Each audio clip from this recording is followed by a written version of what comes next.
आप में बहुत बड़ी बात होती है। तो आपको कैसा महसूस हुआ जब आपकी फिल्म का नाम इस रेस में आया? मुझे बहुत एक्साइटेड फील हुआ, सिर्फ मेरे लिए नहीं बट जब एक छोटी सी इंडिपेंडेंट शॉर्ट फिल्म इतने बड़े स्टेज पर उसको रिकग्नाइज किया जाता है या लोग उसको देखते हैं, उसको सराहित करते हैं, तो एक इंसान का नाम नहीं बढ़ता। उस फिल्म के साथ जितने भी लोग जुड़े हुए होते हैं उन सबको उतना एक्सपोजर मिलता है, उनको इतना सपोर्ट मिलता है, उनको उतनी एनकरेजमेंट मिलती है।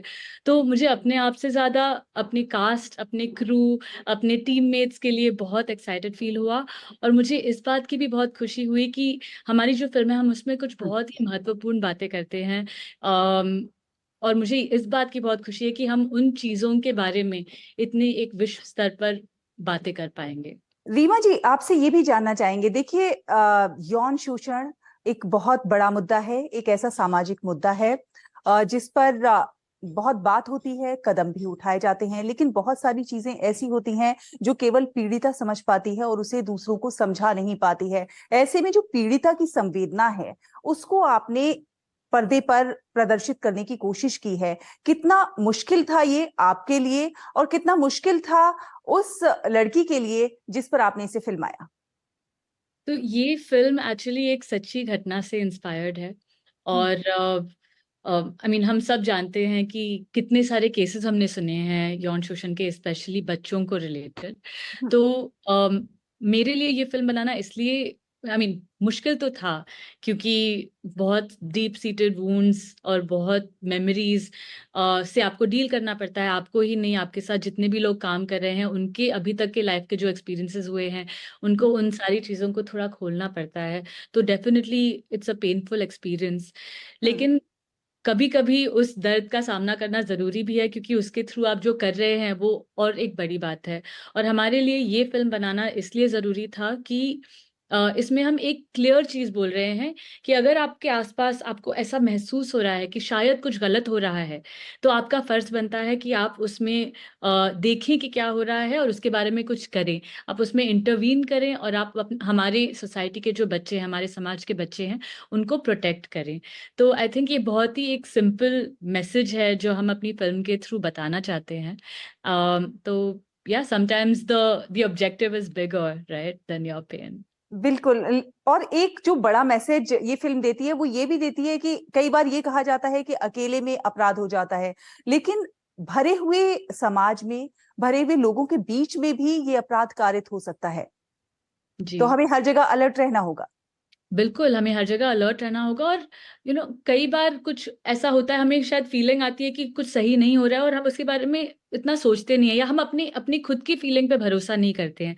तो पहली बात तो ये है कि आपको अगर ऐसी फीलिंग आ रही है कि हम्म। कुछ आपके आसपास सही नहीं हो रहा है, तो आप अपनी खुद की फीलिंग पर भरोसा कीजिए।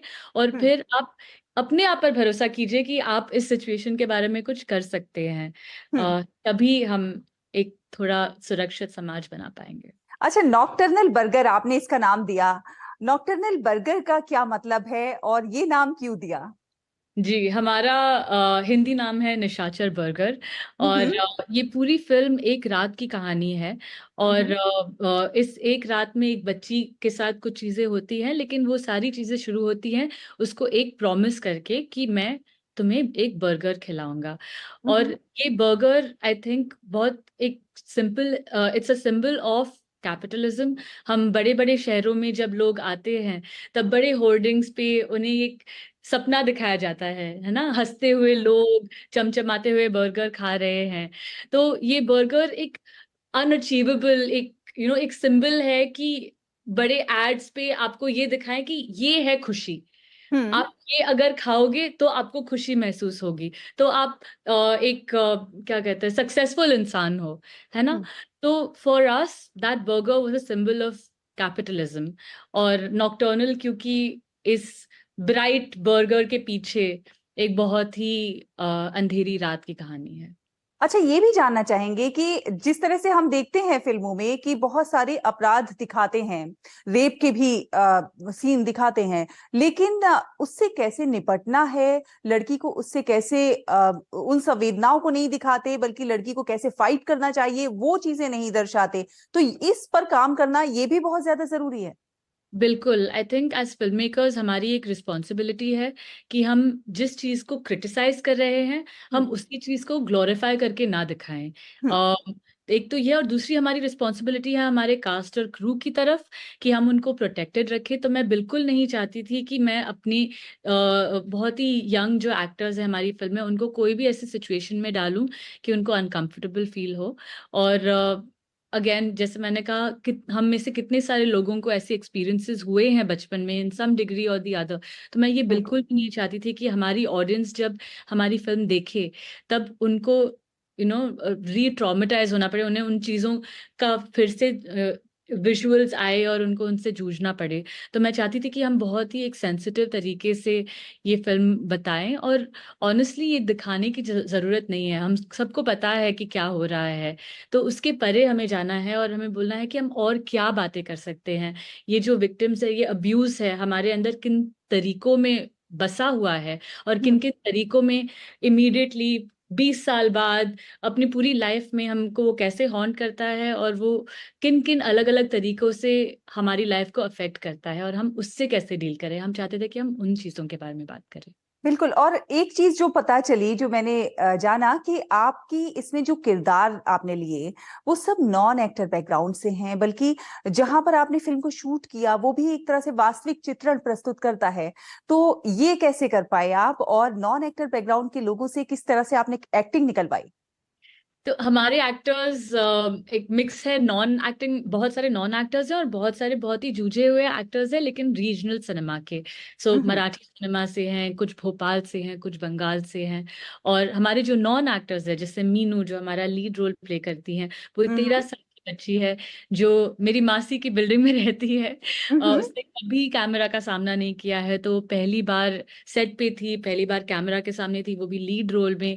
लेकिन पता है कुछ लोग तो उनको गॉड गिफ्ट होता है, वो बने ही होते हैं कुछ किरदार किरदार करने के लिए। एंड आई थिंक बेबो मरीवाल उसका नाम है। वो उनमें से एक है, वेरी ब्राइट, वेरी प्रोफेशनल।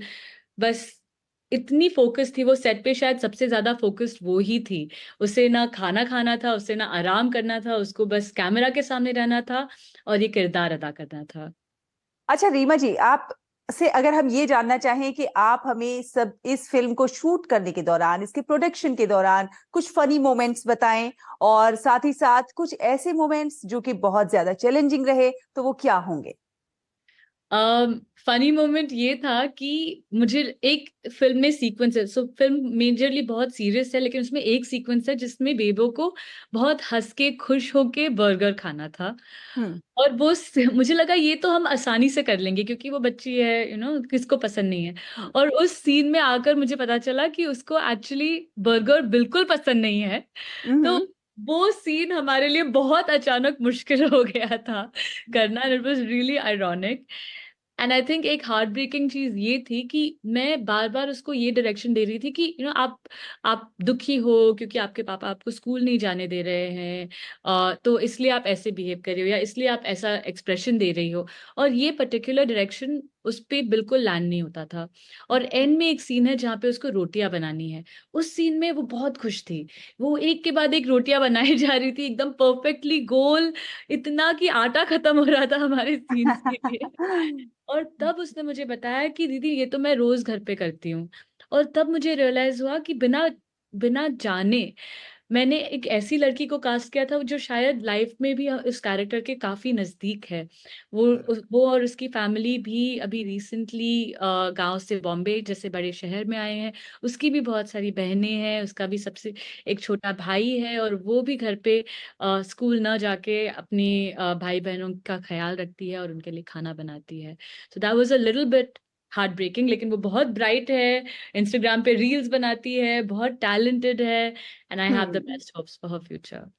एक आखिरी सवाल जो मैं जानना चाहूंगी, और मैं अरसे से जानना चाहती हूँ इस बात को, कि क्या कारण है कि हमारा जो रीजनल सिनेमा है वो अंतर्राष्ट्रीय पटल पर इतनी महत्वपूर्ण पहचान बना रहा है, नए नए आयामों को छू रहा है, जो बड़े पर्दे की जो बहुत बड़े बड़े एक्टर्स की फिल्में हैं उनको पीछे छोड़कर बड़ा नाम कमा रहा है? आई थिंक, आई मीन, मैं इंडिपेंडेंट सिनेमा के बारे में बात कर सकती हूँ। आई थिंक हम एक बहुत ही एक्साइटिंग दौर से गुजर रहे हैं, जहाँ पे सच में दुनिया की नज़र आज इंडिया पर है। हमारी not just feature films but short films, हमारी डॉक्यूमेंट्रीज दुनिया के सबसे बड़े बड़े फेस्टिवल्स में प्रीमियर भी हो रही है, सिलेक्ट भी हो रही है, वहाँ पे जीत भी रही हैं। And last year of course Oscars में जो हुआ वो हमने सब देखा। आई थिंक इट्स बिकॉज हमारे फिल्म मेकर्स काफी ब्रेवली अपनी फिल्में बना रहे हैं, और उनको जो कहना है वो नॉट जस्ट इंटेलिजेंटली बट बहुत ही वेल क्राफ्टेड, टेक्निकली सही और अच्छे और एक्साइटिंग तरीकों से अपना बात आगे रख रहे हैं। आई थिंक ये जनरेशन डेफिनेटली बहुत डिटर्मिन्ड है कि हम सिर्फ इंडिया में ही नहीं, बस पर इंडिया को एक ग्लोबल स्टेज पे एक जगह दें, जहां सब वापस याद करें कि इस देश से बहुत ही एक्सेप्शनल सिनेमा निकलता है। एंड आई थिंक जो आप जितना रीजनल जाते हो, उतनी लोकल आपकी स्टोरीज होती हैं। आप बिल्कुल। जितना इंडिपेंडेंट जाते हो, उतना ब्रेव आपकी फिल्म मेकिंग या आपकी आवाज हो सकती है, उतनी आजाद आपकी आवाज हो सकती है।